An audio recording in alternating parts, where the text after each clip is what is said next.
भगवान का गणों ने श्रृंगार किया था, आपने दर्शन किया कल। हर एक श्रृंगार का वर्णन कल हुआ। लेकिन भगवान शंकर का जो भी श्रृंगार है, उन सब श्रृंगार के पीछे एक ना एक कारण है। आपको पता है बाबा को नीलकंठ कहते हैं। कहते हैं, क्यों कहते हैं? बाबा ने विष धारण किया। अब सबको ज्ञात है कि जब समुद्र मंथन हुआ तो समुद्र मंथन में कितने रत्न निकले? 14 रत्न निकले।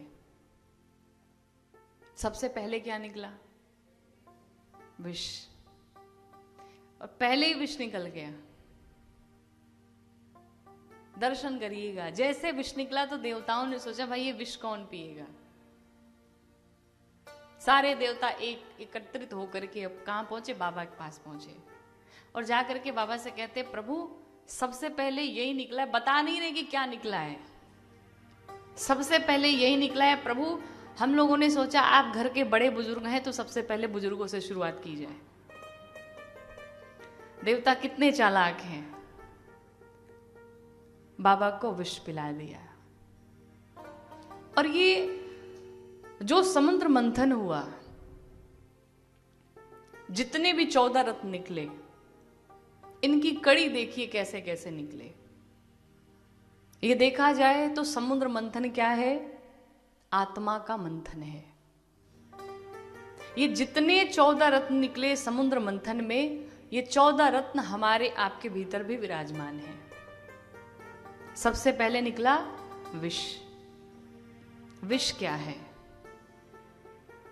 भगवान शंकर ने उस विष को धारण तो किया पर भीतर नहीं आने दिया।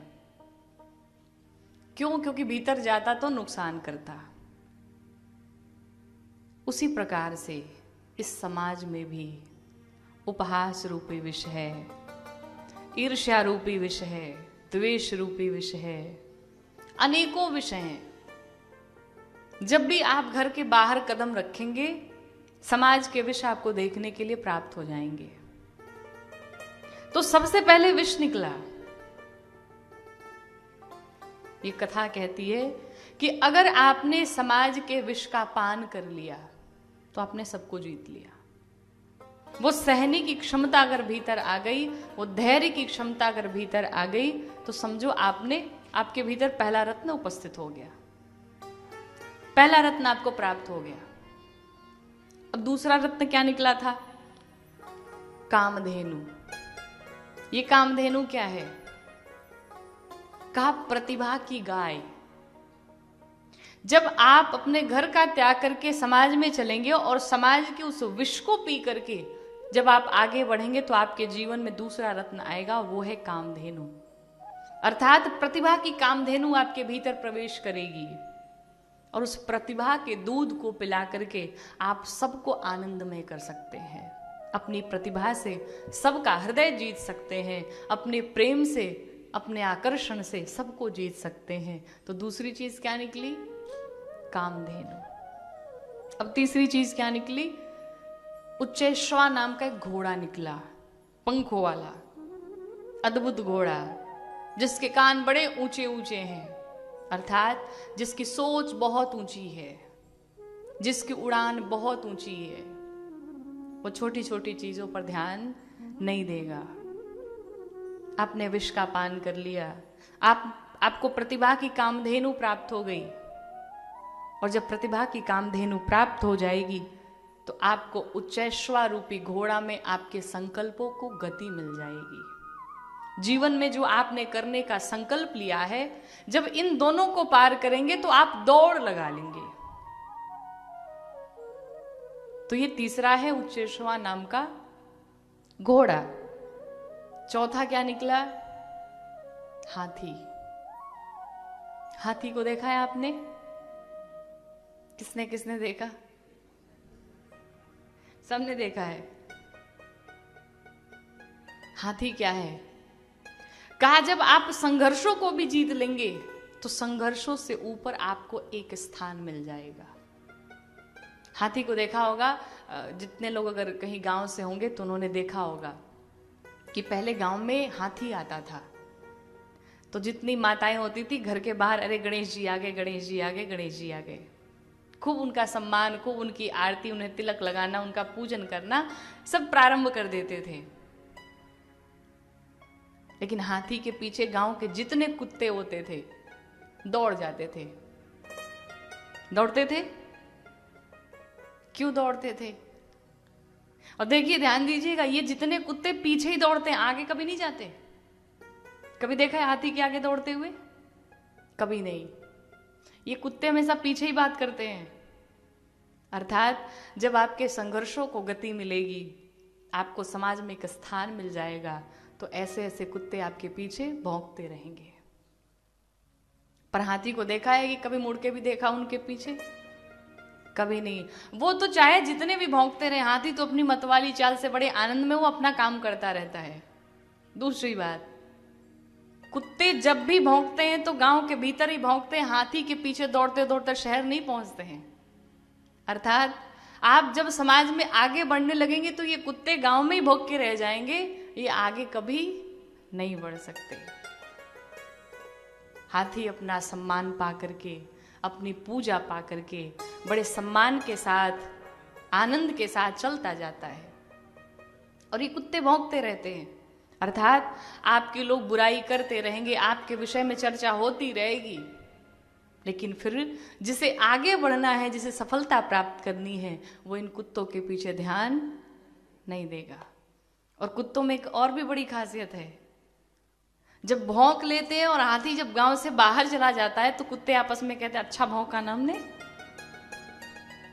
कैसा भौंका? अरे बड़ा बढ़िया भौंका तुमने।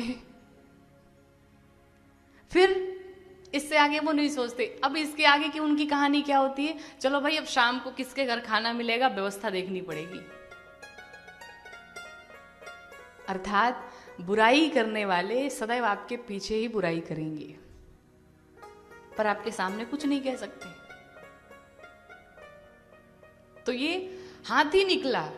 अर्थात हमारे संघर्षों को जब गति मिली तो हमें समाज में एक स्थान प्राप्त हुआ, और जब स्थान प्राप्त हुआ तो उसकी अगली चीज क्या निकली?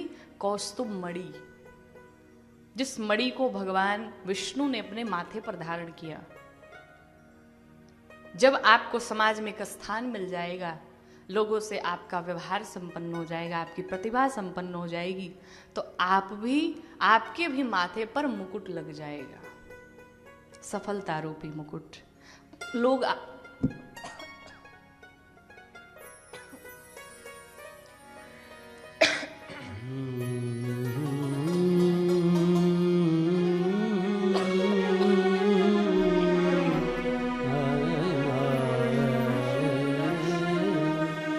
हरे रामा हरे रामा रामा रामा हरे हरे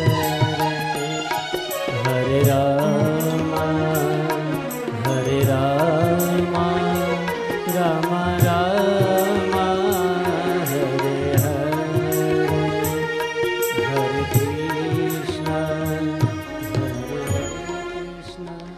पांचवा निकला कौस्तुभ मणि, अर्थात आपके सिर पर मुकुट लग जाएगा। समाज में लोग आपका सम्मान करने लगेंगे, जहां जाएंगे आपकी यश कीर्ति फैलने लगेगी। छठी चीज क्या निकली?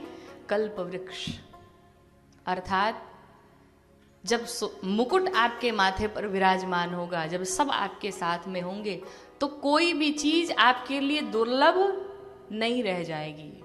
जो भी आप कामना करेंगे वो चीज आपके सामने हाजिर होगी, सब कुछ मिल जाएगा। जब आपके पास सब कुछ होता है तो 1000 लोग देने को तैयार होते हैं, और जिस समय आपको आवश्यकता होती है उस समय कोई नहीं पूछता है। अर्थात आपके संघर्षों को गति मिली, आप हाथी के जैसे ऊंचे बन गए, समाज में मान प्रतिष्ठा मिली, मस्तक पर मुकुट धारण कर लिया आपने, उसके बाद सारी जीवन की जितनी सुख सुविधाएं हैं आपको प्राप्त हो गई।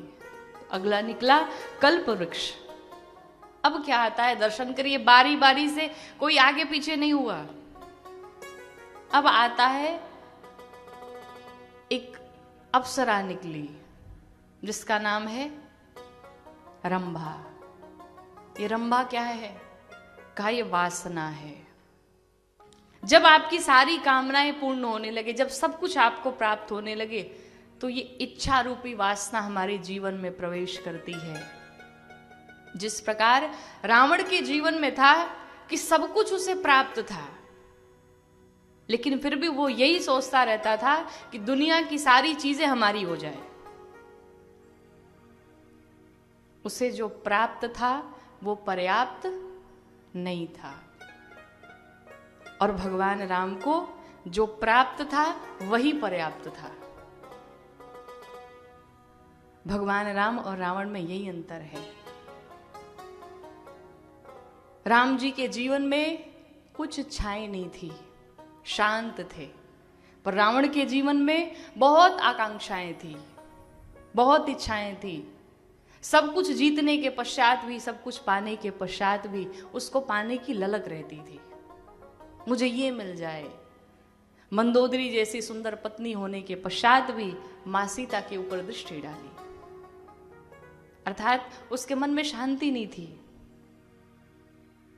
The power of Ravan creates fear and the power of Ram creates faith.